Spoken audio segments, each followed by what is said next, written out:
Olá, tudo bem com vocês? Hoje, dia 7 da nossa leitura do Novo Testamento, nós vamos ler o capítulo 9 do livro de Mateus. Vamos à leitura? Capítulo 9, o paralítico de Cafarnaum. E entrando no barco, passou para a outra margem e chegou à sua cidade. E eis que lhe trouxeram um paralítico deitado numa cama. E Jesus, vendo a fé deles, disse ao paralítico: Filho, tem bom ânimo, perdoados te são os teus pecados. E eis que alguns dos escribas diziam entre si: Ele blasfema. Mas Jesus, conhecendo seus pensamentos, disse: Por que pensais mal em vosso coração? Pois o que é mais fácil, dizer ao paralítico: Perdoados te são os teus pecados, ou levanta-te e anda? Ora, para que saibais que o Filho do Homem tem na terra autoridade para perdoar pecados, disse então ao paralítico: Levanta-te, toma tua cama e vai para a tua casa. E levantando-se, foi para a sua casa. E a multidão, vendo isso, maravilhou-se e glorificou a Deus, que dera tal poder aos homens. A vocação de Mateus. E Jesus, passando adiante dali, viu assentado na alfândega um homem chamado Mateus e disse-lhe: Segue-me. E ele, levantando-se, o seguiu. E aconteceu que, estando ele em casa sentado à mesa, chegaram muitos publicanos e pecadores e sentaram-se juntamente com Jesus e seus discípulos. E os fariseus, vendo isso, disseram aos seus discípulos: Por que come o vosso mestre com publicanos e pecadores? Jesus, porém, ouvindo, disse-lhes: Não necessitam de médicos os sãos, mas sim os doentes. Ide, porém, e aprendei o que significa: misericórdia quero e não sacrifício, porque eu não vim para chamar os justos, mas os pecadores ao arrependimento. O jejum.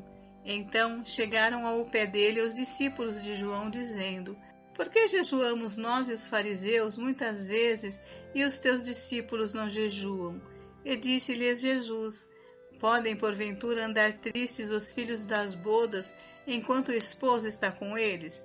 Dias, porém, virão em que lhes será tirado o esposo, e então jejuarão. Ninguém deita remendo de pano novo em veste velha, porque semelhante remendo rompe a veste, e faz-se maior a rotura.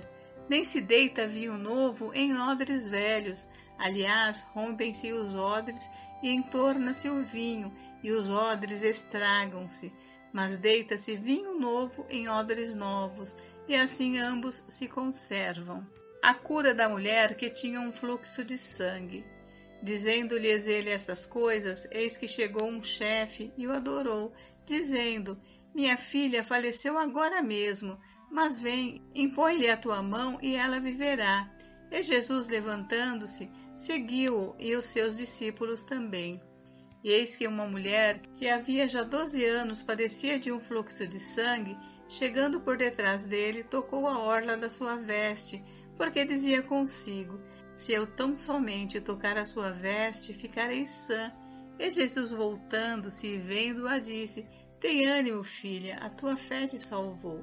E imediatamente a mulher ficou sã.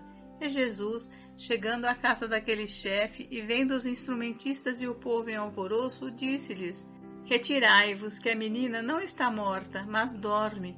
E riram-se dele.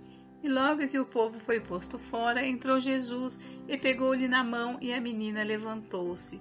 E espalhou-se aquela notícia por todo aquele país. A cura de 2 cegos e um mudo. E partindo Jesus dali, seguiram-no 2 cegos, clamando e dizendo: Tem compaixão de nós, filho de Davi. E quando chegou à casa, os cegos se aproximaram dele, e Jesus disse-lhes: Credes vós que eu possa fazer isso? Disseram-lhe eles: Sim, Senhor. Tocou então os olhos deles, dizendo: Seja-vos feito segundo a vossa fé. E os olhos se lhe abriram, e Jesus ameaçou-os, dizendo: Olhai que ninguém o saiba. Mas tendo eles saído, divulgaram a sua fama por toda aquela terra. E havendo-se eles retirado, trouxeram-lhe um homem mudo e endemoniado. Expulso o demônio, falou o mudo, e a multidão se maravilhou, dizendo: Nunca tal se viu em Israel. Mas os fariseus diziam: Ele expulsa os demônios pelo príncipe dos demônios. a seara e os ceifeiros. E percorria Jesus todas as cidades e aldeias, ensinando nas sinagogas deles e pregando o evangelho do reino, e curando todas as enfermidades e moléstias entre o povo. E vendo a multidão, teve grande compaixão deles, porque andavam desgarrados e errantes, como ovelhas que não têm pastor. Então disse aos seus discípulos: a seara é realmente grande, mas poucos são os ceifeiros. Rogai, pois, ao Senhor da seara que mande ceifeiros para a sua seara. Gente, encerramos por hoje, mas amanhã tem mais. Fiquem com Deus, Deus abençoe vocês. Até amanhã.